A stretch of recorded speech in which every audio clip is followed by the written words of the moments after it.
Till death, being one timeless cliche spoken with bated breath, and said at the end of a gilded aisle, where promise and pain wear veiled forecasts to partly cloudy skies, where the weightless howls to the breaching moon, 9 months too soon, multiply in dread and gloom, as my heart sung in earnest yearning for you. And had we had part in romance, as planned when our legs locked in customary sanctuary of our night room, while eclipsed in the summit of passions. In the dusk of marriage and soul, and with a kiss to the cheek, while I caress your weeps to a cease, and swallow my grief until you finally lay in a sleepless sleep.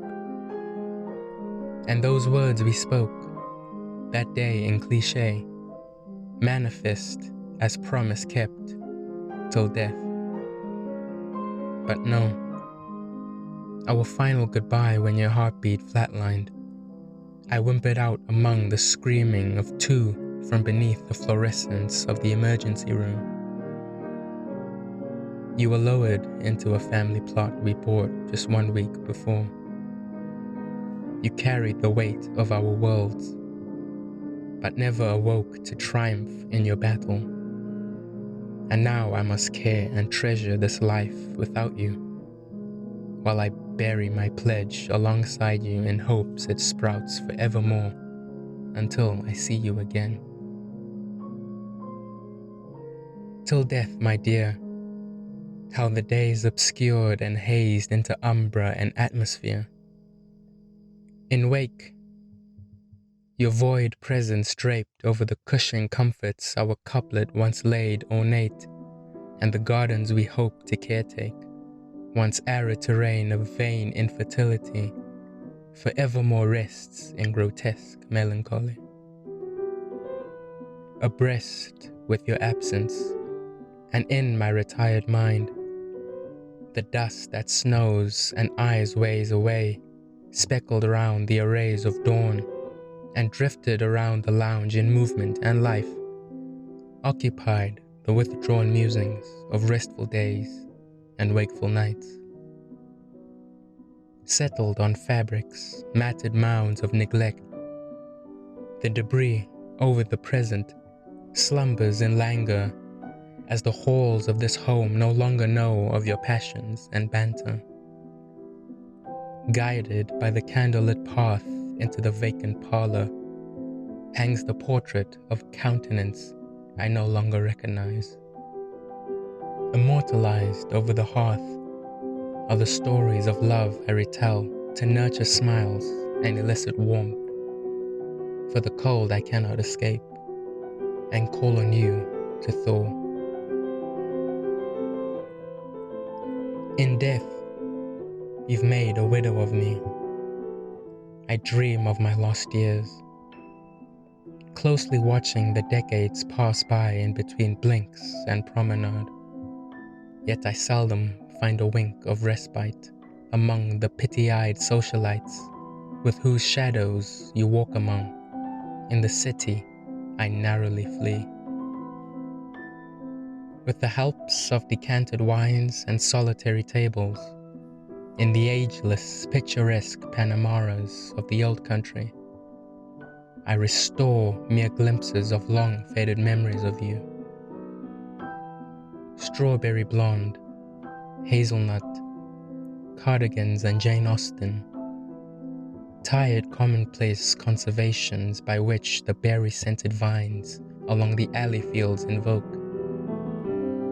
and the nuance of who I knew you to be drowns in dreams of fever and spirit, where sorrow possesses solace and erases the accents of all that is you.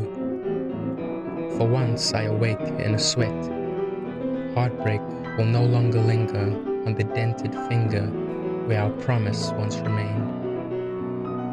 For how could I say that I love you if your voice no longer sings in delight for the night under the starless skies of the countryside?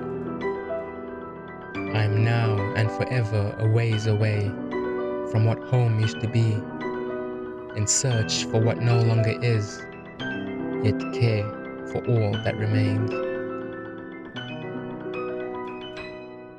While my days are spent caring over the delicate breaths of the two seedlings we birthed on the same day you took your last, I now rest, furrow-faced and slum-shouldered, and reminisce over your soul that now lives on into.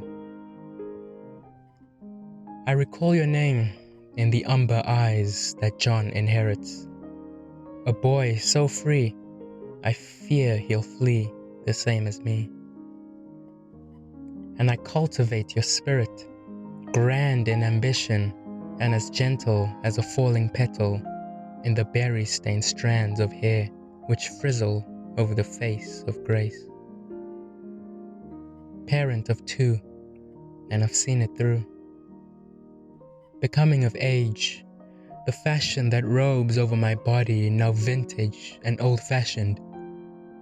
My epoch in society now comes to a closing.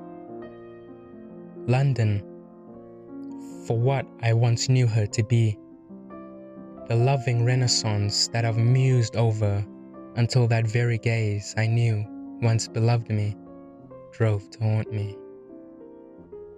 Her portrait was something I never hoped to see again with living eyes.